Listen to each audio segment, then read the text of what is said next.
a lot of thought, Nick, and I want to run it by you. Sure. I think the surefire first ballot Hall of Famer, Mantar.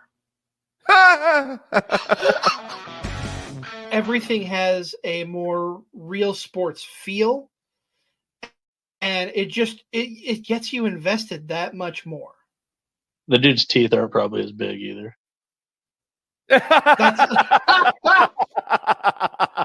It gives it more of a big fight feel. It makes it feel more real. If that glass shatters, I won't be ashamed. There will be happy man tears streaming down my face. Just the goosebumps will be bumped out. I'll hold my arm out like The Rock so you can see my goosebumps. And I'll have happy man tears coming down my face if that glass shatters. Oh, my goodness.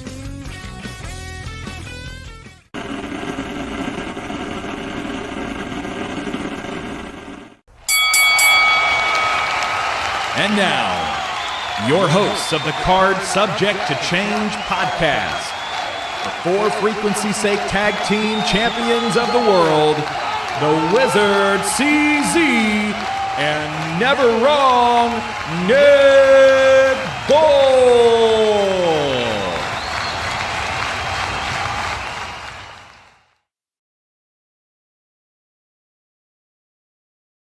Bonjour, and welcome to another exciting edition of the Card Subject to Change podcast, episode 119. Carte, Sujette, Changement presents Backlash. Oui.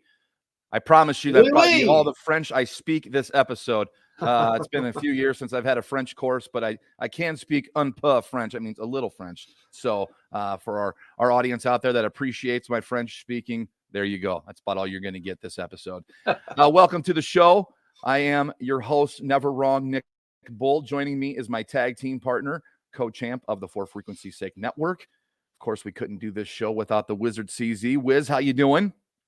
I'm doing real good. I am not exhausted anymore. Little tired, but I hit a wall yesterday. Otherwise, we would have been doing this show last night. We apologize to our listeners who were depending on us for last night's show. We both hit the wall. It was a big day at the Sander Lee Memorial Car Show out of the Rock Island County Fairgrounds. We had such a great time with that, interviewing wrestlers out there, interacting with the wrestlers. We will have another show coming up with all of that stuff that we had from there. But CZ's day started way earlier than most of ours did yesterday. CZ had his hands full. He had a once-in-a-lifetime opportunity yesterday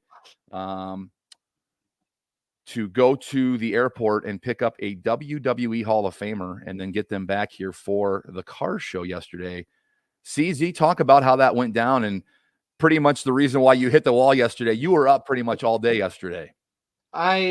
Almost literally all day. I went to bed Friday night about 7:00 and was up by midnight.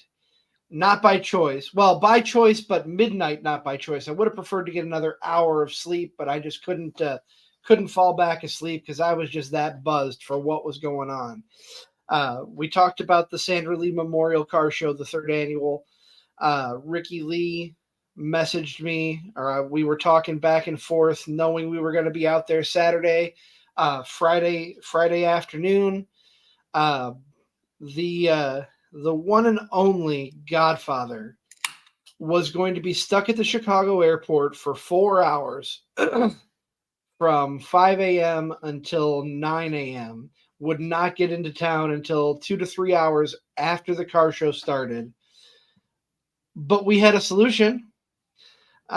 Ricky Lee was like, man, I can't make it out to pick him up while getting the show together, and said, Hey, Wizard, would you like to spend your night driving to Chicago and back to pick up the Godfather from O'Hare Airport? And I sat there and I'm like, do I want to lose sleep to have a 2.5-hour car ride with a WWE Hall of Famer? That lasted a half a second. Of course the answer is yes. How often how many people can say that they've had a 2.5-hour car ride with a legend in the business, a WWE Hall of Famer, who has brought joy, or in his earlier days, fear, to many of the wrestling faithful, including one never wrong Nick Bull on the fear side of things. Absolutely. Scared the crap out of me as a kid as Papa Shango. But you had the chance to pick up the Godfather, also known as Charles Wright, real name Charles Wright, but played such gimmicks as Kama Mustafa, Papa Shango, the Good Father, the Godfather, among others, and did what was a stand-up guy yesterday when we talked to him. Talk about your guys' car ride back. I know he probably slept some since it was such a late flight, but you had to have some interaction with the Godfather. And look at it this way, CZ. I know there probably weren't any hoes on the hoe train, but you were essentially driving the hoe train. You had to find a way to sneak that in, didn't you?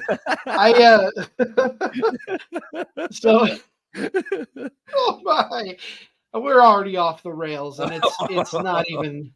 No, it was. I got to the airport. I was about a half hour before his flight landed, so I just kind of chilled there. Ricky called me about 5:30 and said, "Hey, are you at the airport?" I'm like, "Absolutely, I am." Well, give the Godfather a call, because he's there and he's not sure where he needs to go. So I called him. I'm like, I called him. I addressed him by his proper name. I said, "Charles, I'm waiting outside. I'm on Terminal 1, and this is the gate I'm sitting at. But if that's not where you're at, I will come to you." So I drove up a little bit to where he was, helped him get his bags in the car, and we went from there. The trip was quiet for an extent. He didn't really sleep. He was just kind of taking everything in. He said he slept on the car ride, but On the plane ride. the plane ride, yes. Yep. Sorry. The moments of conversation, he's a class act. He was very thankful and appreciative, and I told him I'm humbled here, because my whole year, I don't think there's going to be anything to top that in 2024. If there is, I can't imagine what it would be. But out of respect to the Godfather, I'm not going to share the exact stories, but I'll kind of touch on some of the highlights.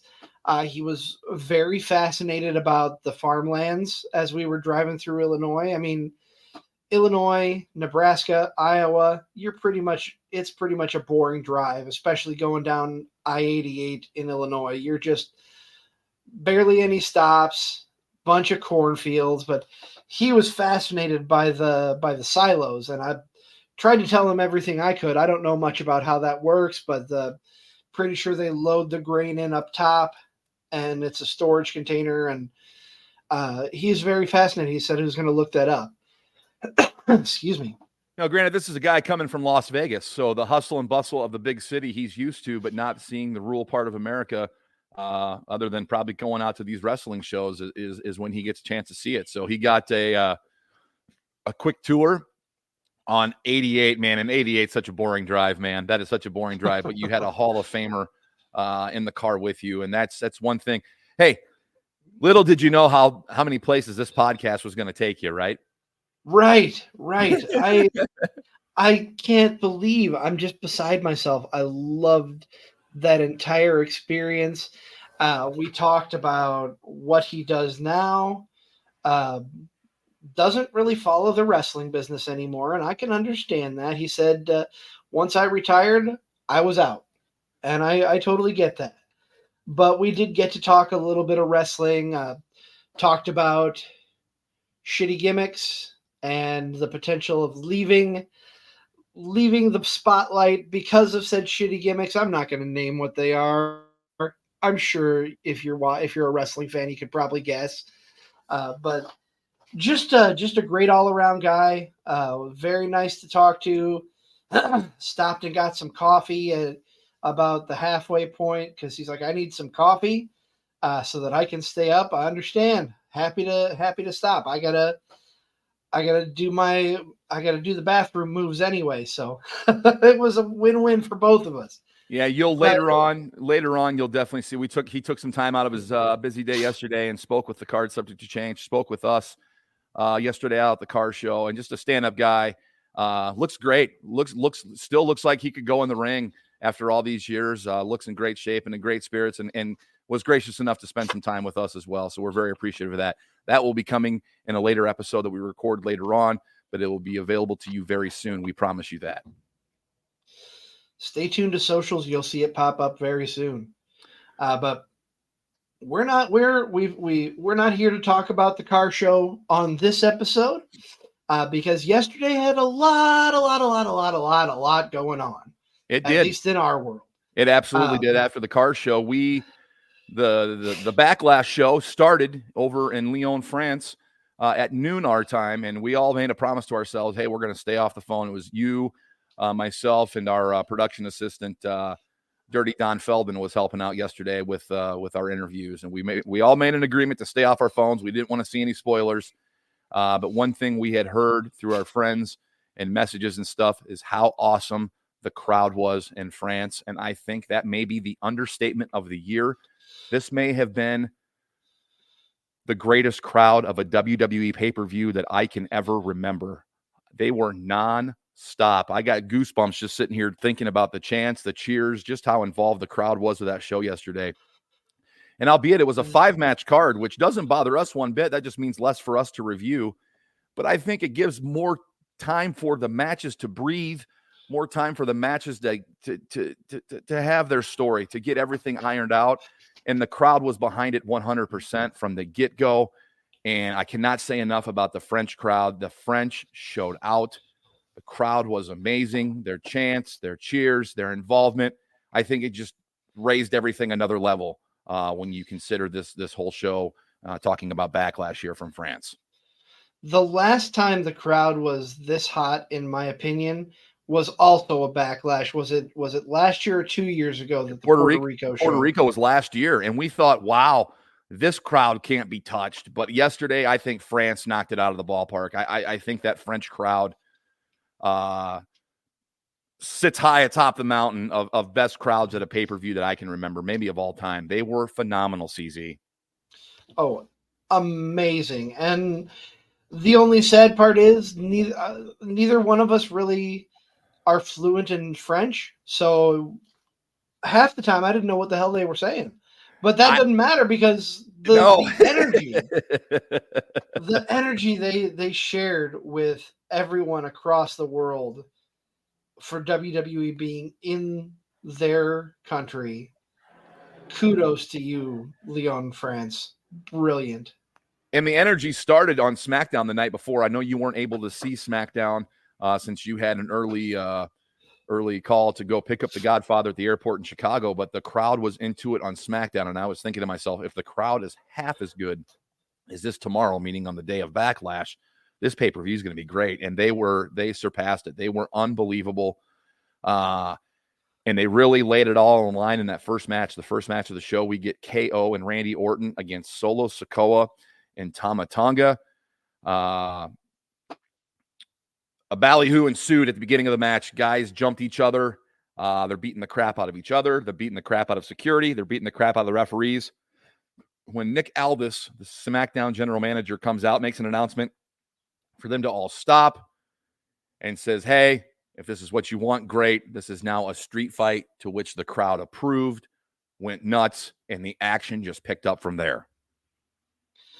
Oh man, this was hard hitting and brutal and just all over the place. But I think this was a great match, a great introduction to Tama Tonga. This was his first official in-ring match with WWE, if I'm not mistaken. Yes, it is.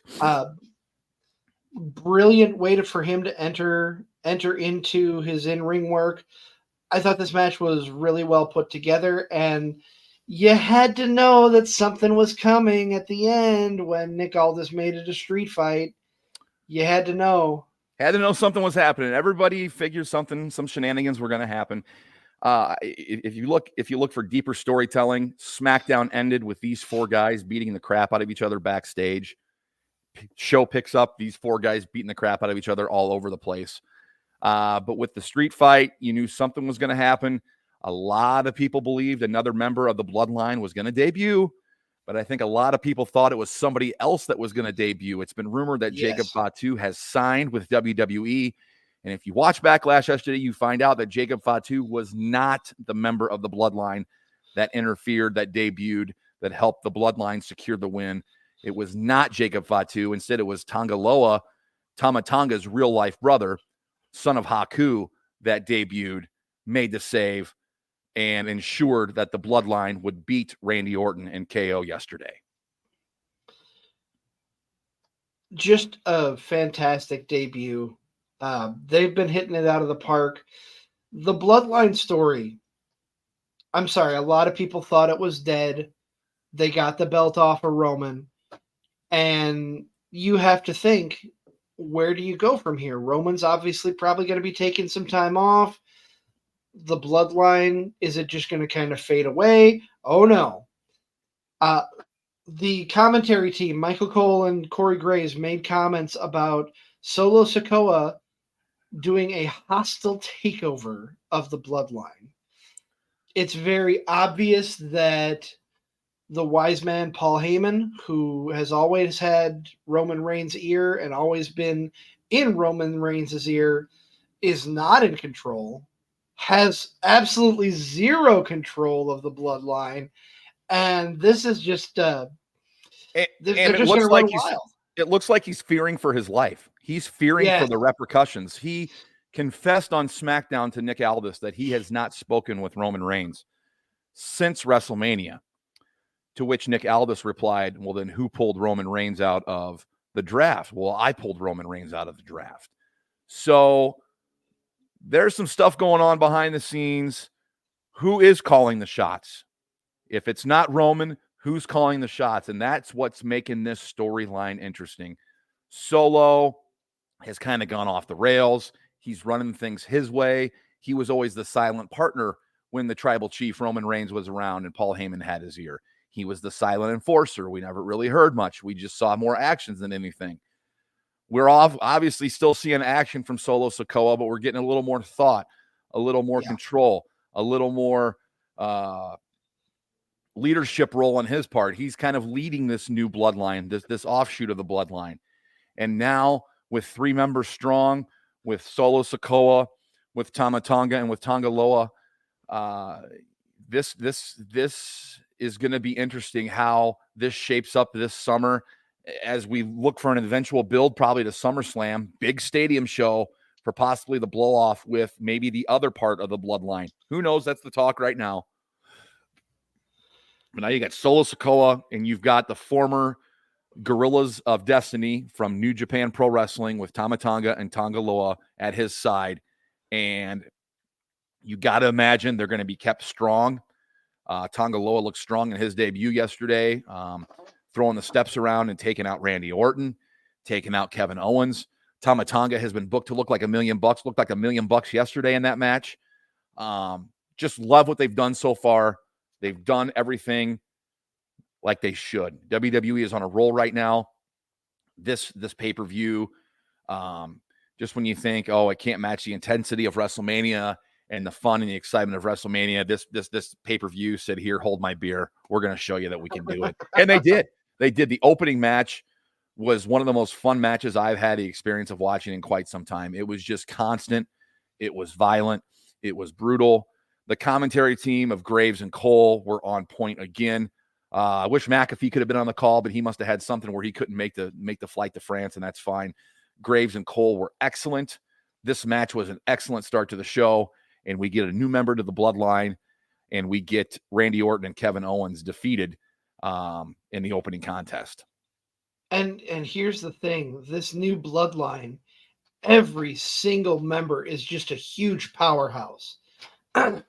Solo has been built to be this dominant force, who has always been a silent force, like you said, until Roman has been dethroned and is now coming into his own. But Tanga Loa, Tama Tonga, they are so far being booked to just be absolute brutes. And this is going to be fun. These guys, I can't wait to see them run roughshod over the whole roster.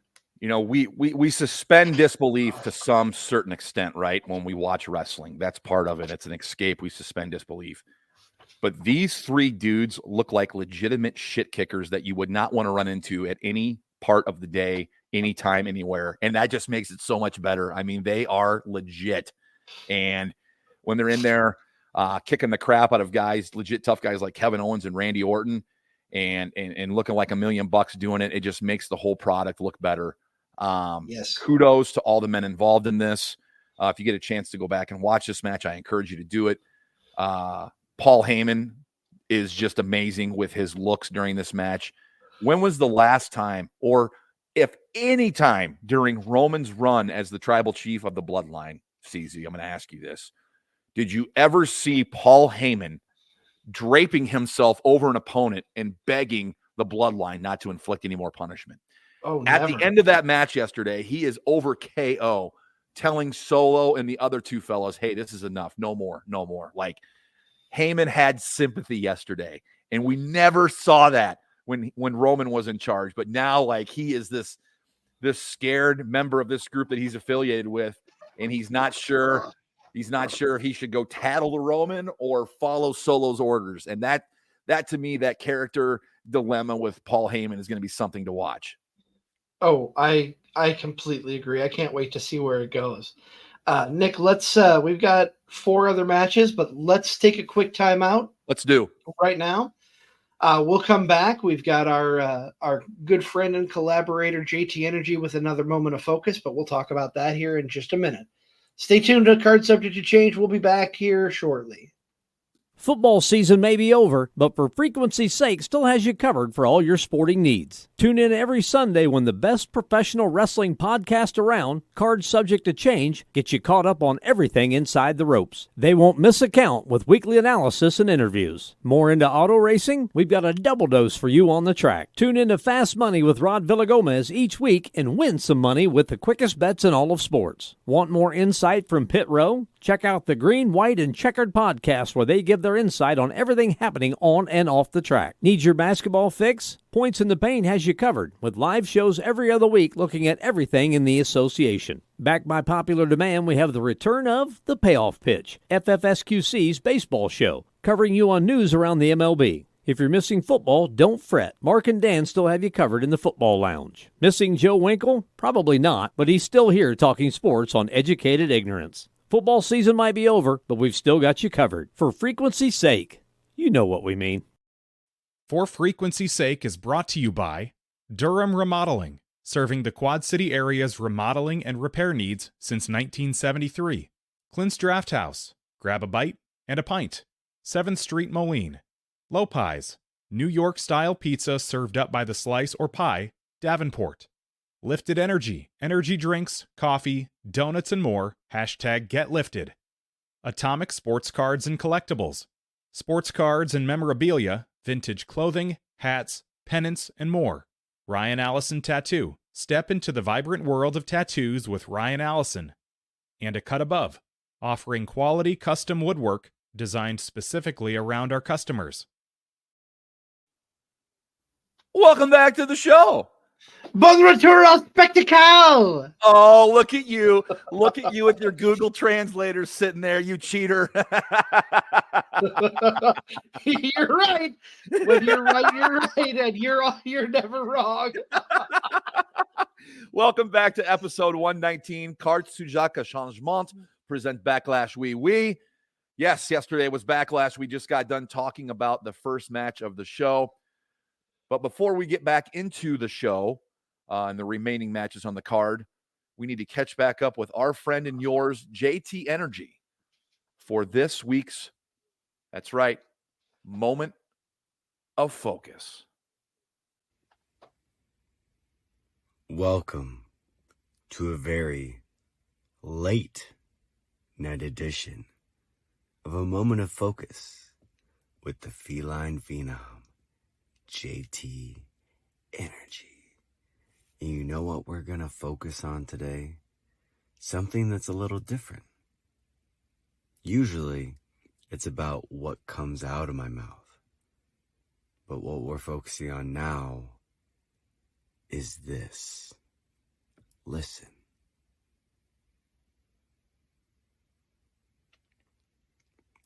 The silence Sometimes it's not about what you say. It's about what you don't say. Think about that. This has been a moment of focus with the feline phenom, JT Energy. You know, JT's not wrong. Sometimes the silence is something to enjoy. And for sure, I definitely enjoy the silence when I can. But getting back to Backlash, that show was anything but silent yesterday. And as we record this show, we're on Sunday afternoon, but you know what time it is. It's Tiffy time. It's always Tiffy time here, if you know what I mean. Second match is for the WWE Women's Championship, where you had Bayley, who won the belt at WrestleMania from Io Sky, taking on in a triple threat match, Naomi and one Tiffany Stratton. You know, my thoughts going into this match, there was no way I seen Bayley lose in this match. No. After such a story she told and being able to take out Damage Control and finally get that win at WrestleMania. But what I was looking for was positive showings here from the other participants, Naomi and Tiffany Stratton. And ladies and gentlemen, Tiffany Stratton is a megastar. She did not need to win this match. She is over like Rover. The fans love her, even though they're not supposed to. She's done a tremendous job in her role as kind of a sneery, bitchy heel. I love it. She's great. The Tiffy time thing has caught on. Everybody loves it in the crowd. They were onto it. So I had my eye on her in this match for more reasons than one, self-admittedly. But I thought she did a really good job in this match. She looked strong. She was booked strong. But Bayley was your eventual winner and held on to the belt. I couldn't agree more. And having Naomi take the pin was very much the right move.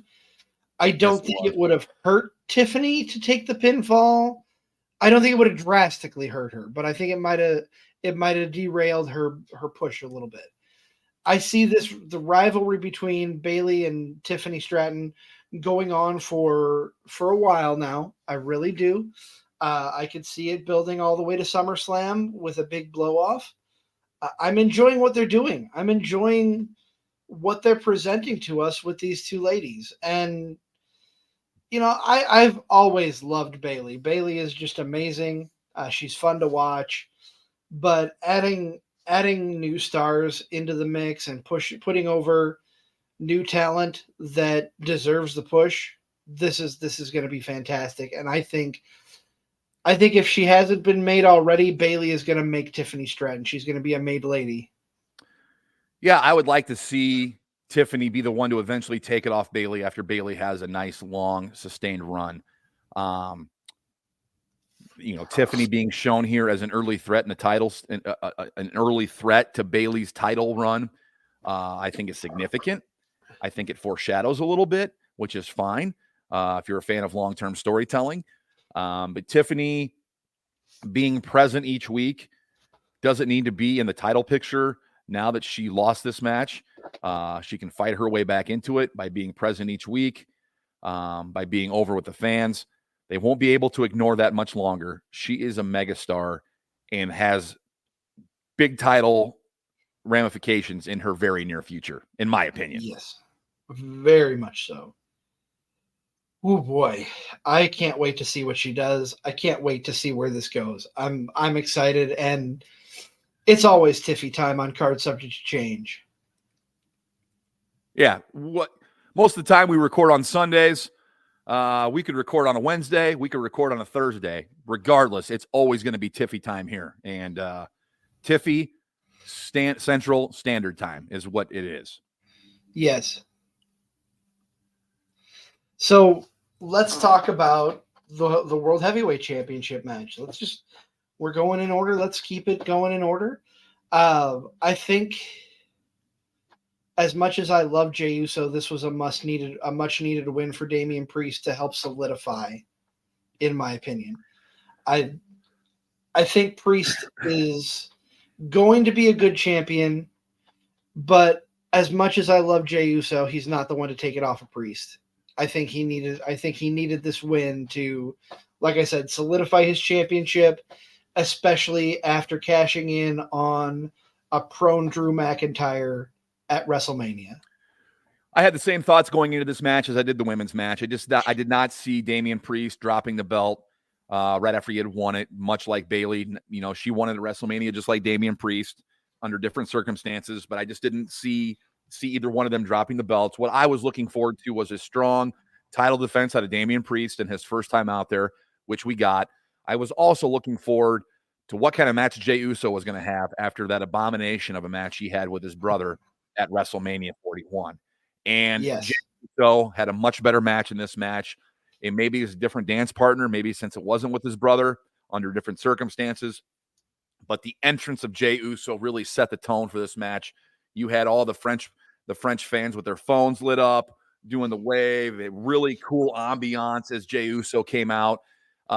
Another thing I love, I didn't mention earlier, you know, the fans singing the entrance themes word for word. They sang Randy Orton's, they sang Jey Uso's, they sang Cody Rhodes's later as we get to that. But the fans' involvement really made this match maybe more than it was. It wasn't the greatest match in the world, but it wasn't a bad match. We see a better match out of Jey Uso, which was a very good thing to see after what happened at WrestleMania. We also see the seeds being planted for the Judgment Day and their possible breakup, CZ. Yeah. See JD McDonough run in, and Damian Priest is pissed off. What are you doing here? I told you I don't need you. Later on, we see Finn Balor run in. Damian Priest, what are you doing here?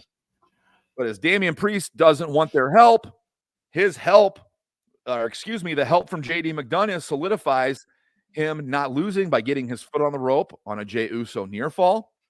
Yep. Them at ringside pretty much helped him, or swayed the balance of getting him to win the match.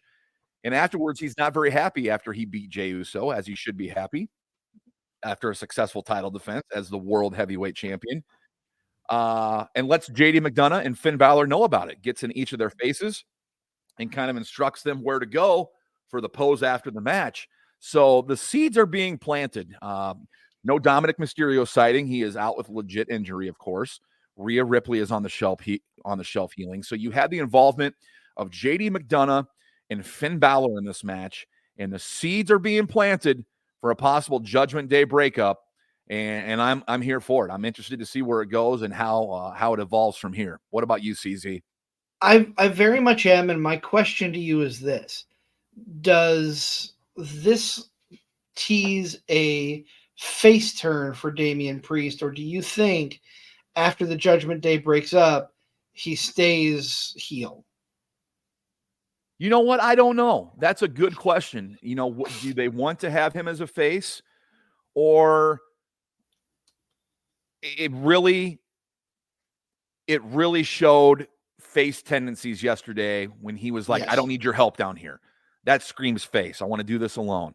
Not too many heels say they want to do this or go this on their own. When you've got a group intact, you want to use those tools to make sure you make sure you keep your title. You stay on top. I think back to the NWO. When did you ever see a Hulk Hogan in an NWO tell Scott Hall or Kevin Nash he didn't need their help or didn't want them down there? I mean, their help was encouraged, right? It was kind of expected. Yeah. Get You're in down the group, here. Bring the spray paint. Get out here. I need your help. So that's interesting. There could be a face turn for Damian Priest, and I think the crowd right now would be very receptive of it.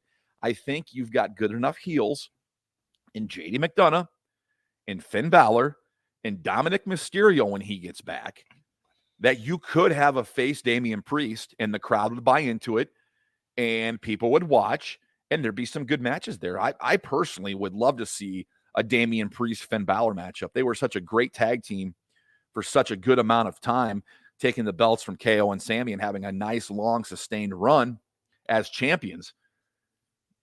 Styles make fights, and those guys have contrasting styles. Priest, Yes. the big 6'7", 6'8" guy that can do so much, and Finn Balor, the smaller guy who can do just as much, maybe more than Damian Priest. So the seeds are being sown, and I'm here for it, for a Damian Priest face turn and taking on his old stablemates.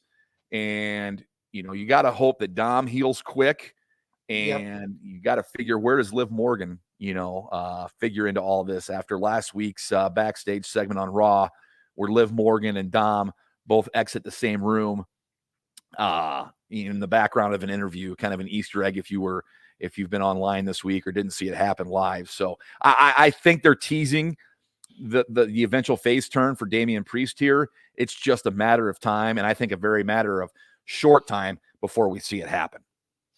Let me ask you this. Is it possible for us to see a heel Damian Priest or face Damian Priest, heel Dominic Mysterio for that championship? Oh, I think so. Is Dom ready?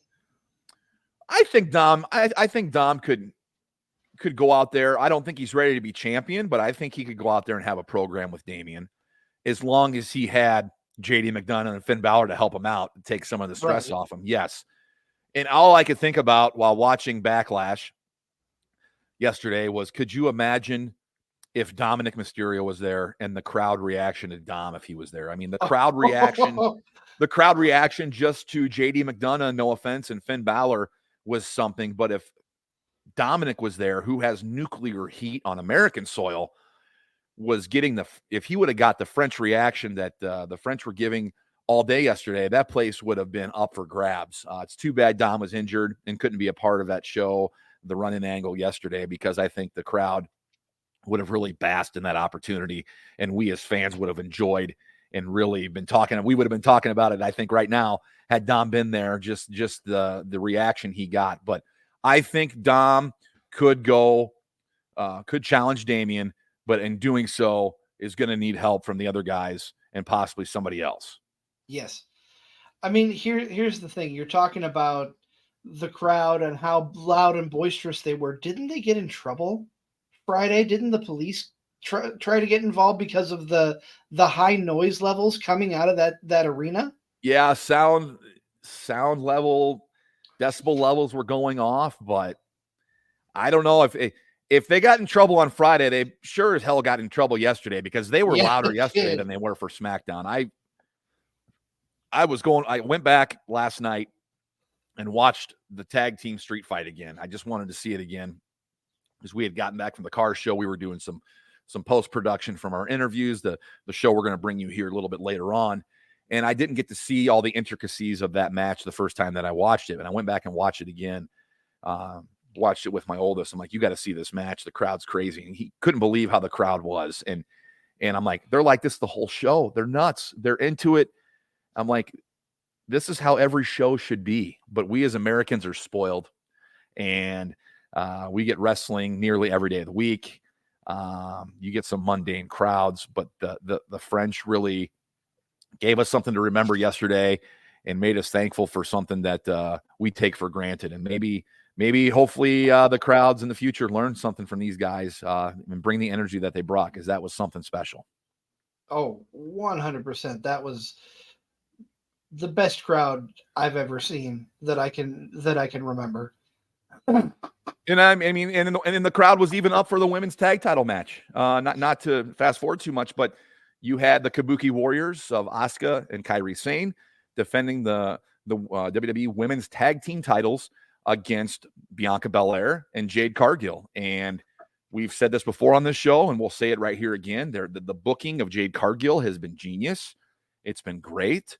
They're building her slowly but surely. They've got her in a tag team with undoubtedly the biggest female star on the roster. Now that Rhea Ripley's out, you can say Becky Lynch, but you can also say Bianca Belair.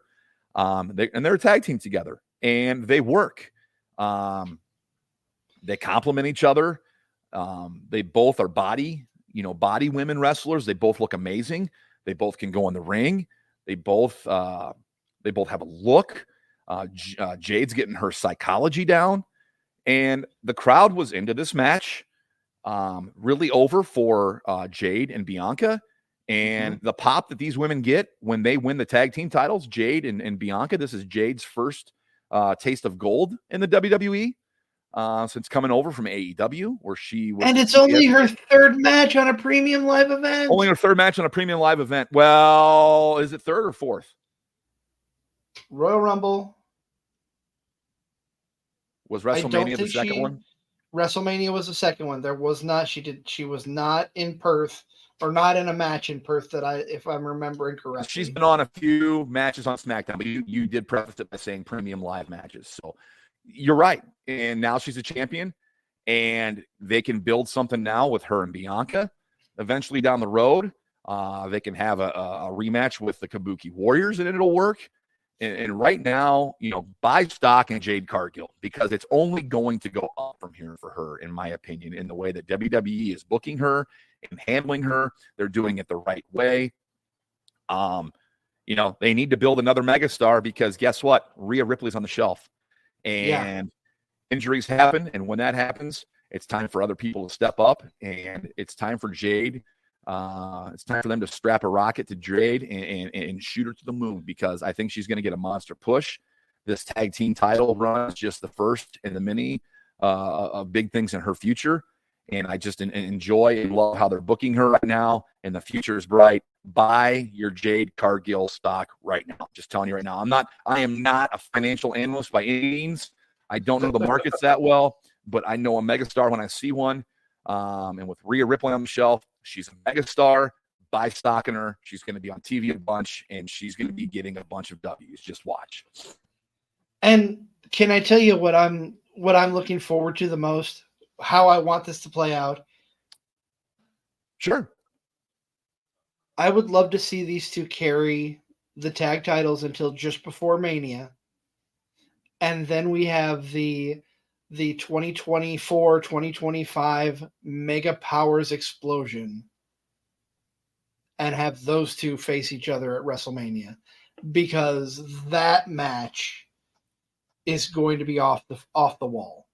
And they're going to build it right. They're going to build it right. It's going to be done right.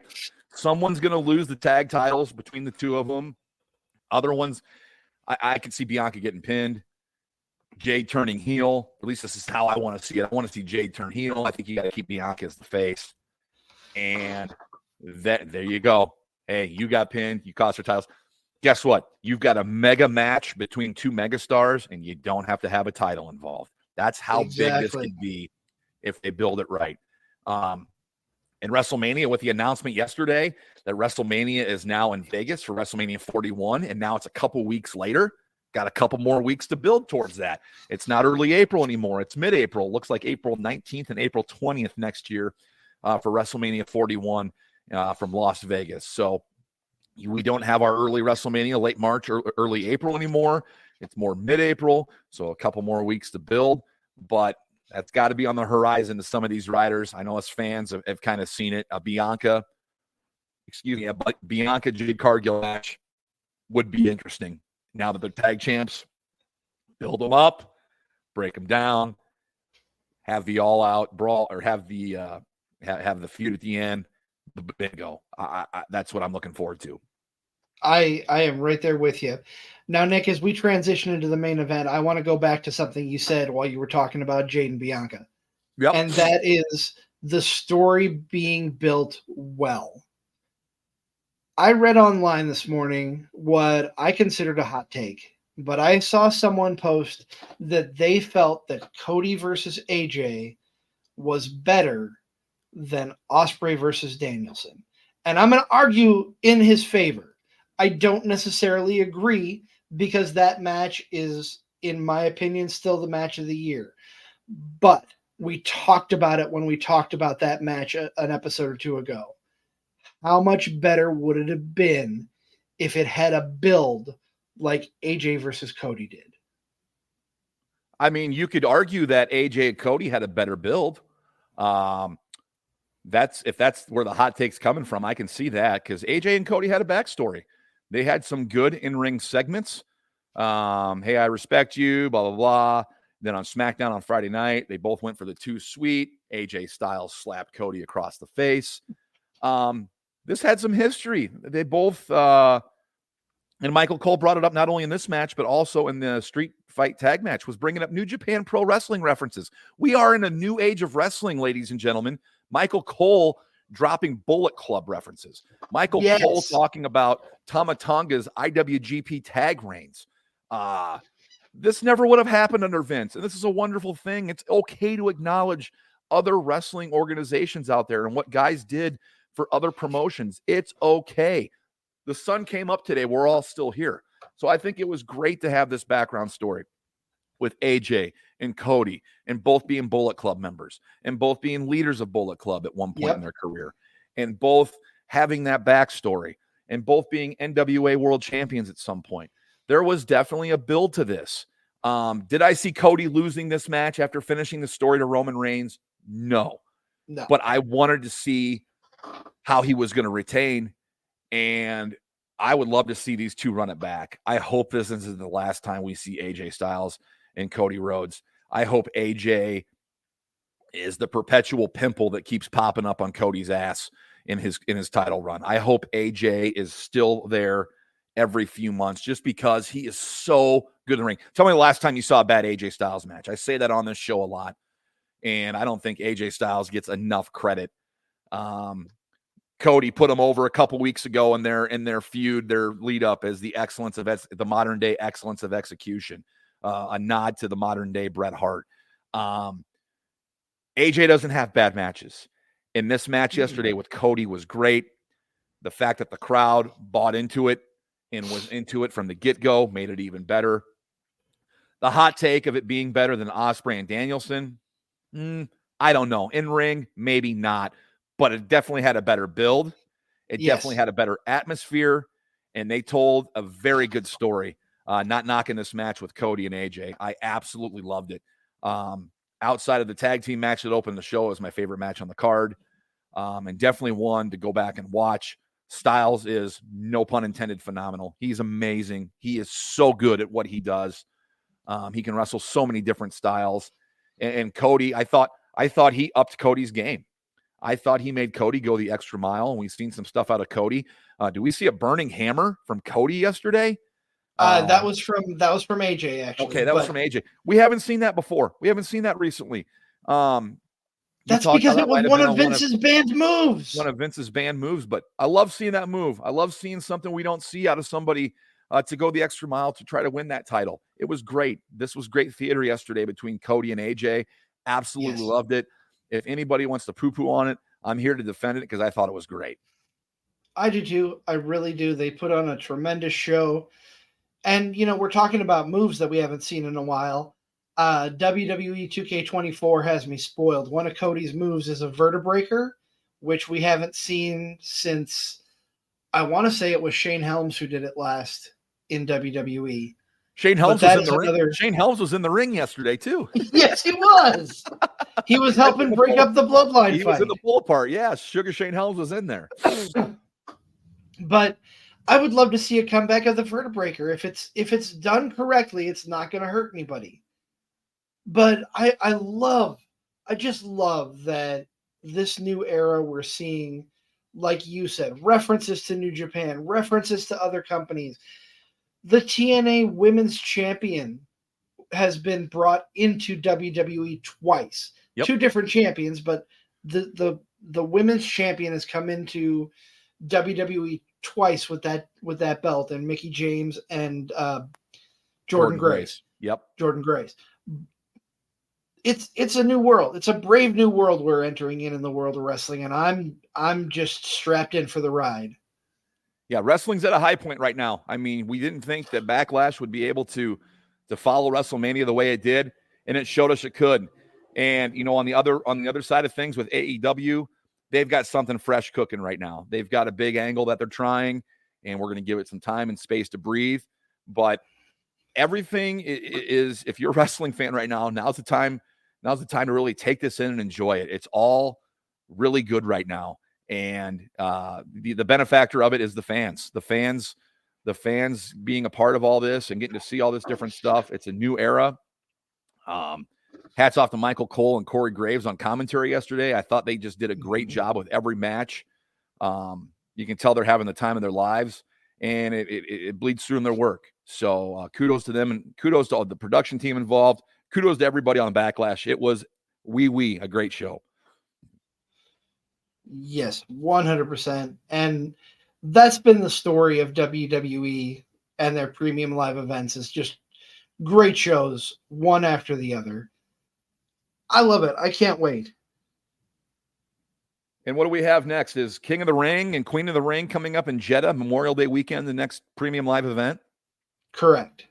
So we've seen the announcement of 8 matches on Raw for King of the Ring qualifiers. They'll probably have 8 on SmackDown, so a full 16-person field for men and women. They're going to buzz through these matches, so keep an eye on them. One that really sticks out, I can't wait for Raw, is Gunther Sheamus. That is going to be a banger, folks. Those guys have a great history in the ring together, and as the King of the Ring qualifier, it's really gonna kick some ass, I think. So I'm really looking forward to that on Monday night.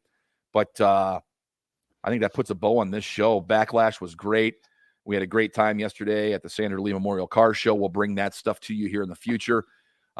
Interviews with Coco Beware, Hollywood from the original Glow promotion of the 80s, The Godfather, Fred Ottman, you know him as Tugboat, Typhoon. I like the Shockmaster. We get to the bottom of that story. All that and more coming up on the future episode of the Card Subject to Change podcast. That'll be later this week. We just gotta record and do a little editing. I know Nick and I don't usually edit because, as the Macho Man used to say on Monday Night Raw, we like things raw, uncooked, uncensored. We do. We don't edit too much on this show. We make a lot of mistakes and it shows, but we don't edit on this show usually very much. And this is a different beast because obviously we couldn't record with these guests in the studio. So we're going to be going back in the studio a little later today to do a pre-record, and you can look for the Sandra Lee Memorial Car Show episode coming up later this week. And then we'll be back on Sunday. We're not sure what time yet. We're working out the details with our guest, who is one Sabotage, Sean Logan. He'll be joining us. We'll hear his story in wrestling. And after that, we've got the King of the Valley, one Christian Rose. Dreamwave Wrestling Champion. Can't wait to have him on. He was on episode 116, was it? I believe so, yes. With Connor Hopkins, a little sneak peek of the champion Christian Rose. We're going to have him in studio here in just a couple weeks. Pick his brain on his wrestling journey, his wrestling story.